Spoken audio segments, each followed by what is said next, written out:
Hi, this is D with Game U, and I'm here to teach you the quick and basic steps to texturing in Blender. Now, as you can see, I've got an empty 3D viewport here. I'm on the Modeling tab, and that is how we'll be working. In today's video, we'll go over creating materials, how to change parameters on them, and then applying those materials to objects. Starting off, we'll go ahead and add a cube. If you started a blank and empty Blender project, you would probably be on the Layout tab with the default cube, and it's totally fine to continue using that one. We'll zoom in here on our cube here, and we want to make it smaller and smoother. We'll go over here to our Modifier tab. To add modifier, we'll find Subdivision Surface and we'll apply it. As you can see, when we did a subdivision surface modifier on that, it gave it a little bit more geometry. We're going to go ahead and bump that up, our levels viewport to 2, maybe 3, and then we'll apply that, as well as right click, shade smooth. So now we've got a nice smooth ball here. If we go over to our materials tab here, we'll see that the window has changed, and I'll just go ahead and expand that out a little. This is what determines the materials an object or a mesh has applied. And if you have a gray blank box right here, that means that you don't have any materials applied. So what we will do is click on this button that says new. Clicking on that new button gives us this new material slot right here. It just says material. And it says that it's our active material index. We will double click it to rename it. How about we first, before we rename it, let's decide what this material is. We'll come down here to the area that says surface. Surface is where you've got a lot of these different sliders and options. And it can be a little confusing because there are even more after that. What we're going to do is keep it simple, and we'll stick to surface. And we'll stick to the only ones that we'll need for now, which are base color, metallic, specular, and roughness. We'll be using those 4 areas to make a few different materials. Let's start with base color. How about we make this like a nice green color? Alright, we've got a really beautiful green here, but we see that nothing has changed on our sphere. Not a problem at all. If we look up in our viewport shading options, we'll see that we've got this one. That's our material preview. And if you look very closely, you see it's the same logo as this guy right here. So let's go ahead and click that. And now we can see the green color that we made. Great. So again, our base color is our green. So if we make any changes to this, make it a darker or a lighter green, change the color at all, it will show there. How about we keep it to green and make it a little darker? And we've just gone over base color. How about we go over metallic next? Now if we take a nice close look at our sphere here and we bump up our metallic, we see it looks a lot more metal-like. This creates a nice, our metallic gives us a metallic property. It's pretty straightforward. Our specular might not be as straightforward. So our specular basically tells us the shininess that is allowing, and you can't see it too well, but if you pay attention closely, you get to see, notice it. So we've got our specular, our metallic, and our last option we said we'll be using today, our roughness. Now our roughness controls the level of shine that one of our objects will have.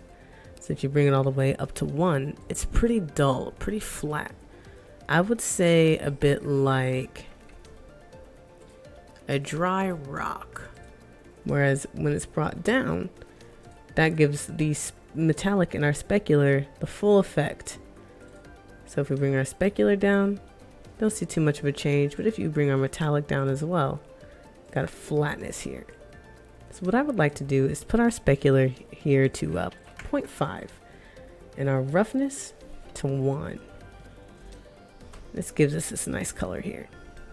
All right, now we will duplicate this sphere because we want to make another color. We'll do Shift D to duplicate, and I'll right click with my mouse to snap it back to the center, and we'll go ahead and move this over.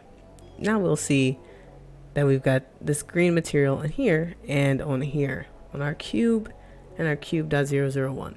Even though they're spheres, they're still named cube. So what we'll do with that is we can first change our color name here. Let's change it to green.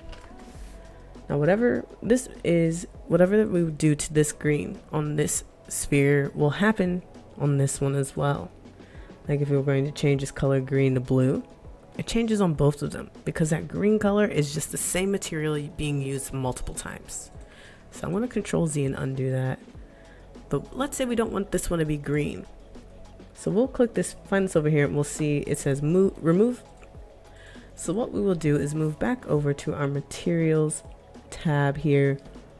And we see it says remove material slot. If we hover our mouse over that minus sign, we'll click that and now it's gone. But what if we accidentally remove it here too? So now neither of these have a material. That's okay. What we'll do is find our material here where it says browse material to be linked. That is right next to our new sign. We'll just click on this ball right there. There's our green. We'll put it right back. So instead of us using that green color from here, what we will do is click on new once more. Let's make a metal material. So what we'll do, instead of changing our base color for our metal here, we'll just go ahead and bump our metallic all the way up to 1.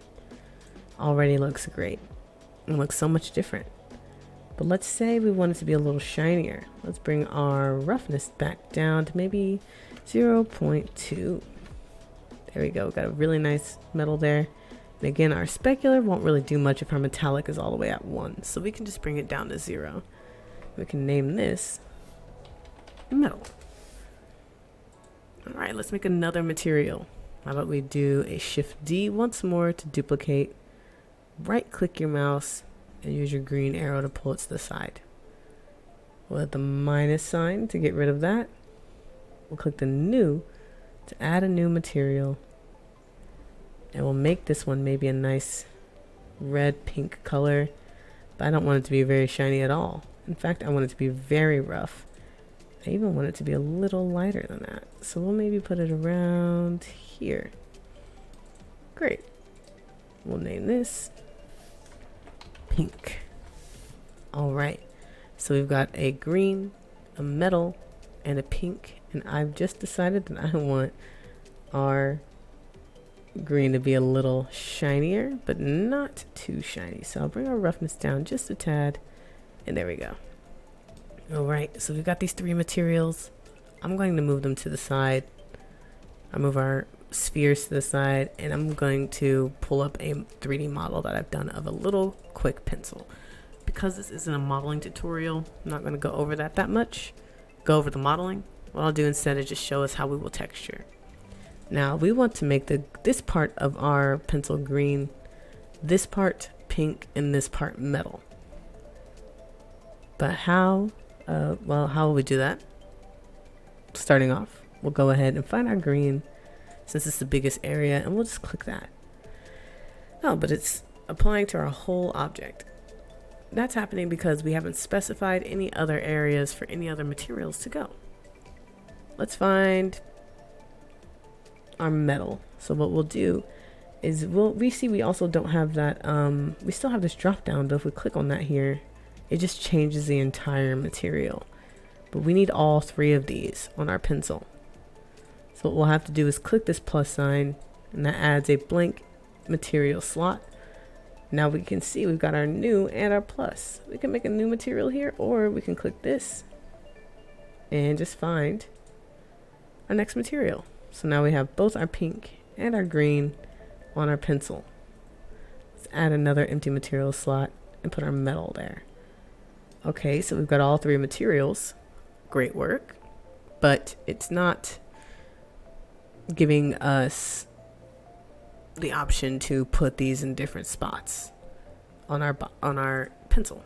And that is because we need to specify those spots. So we'll click here and go to edit mode.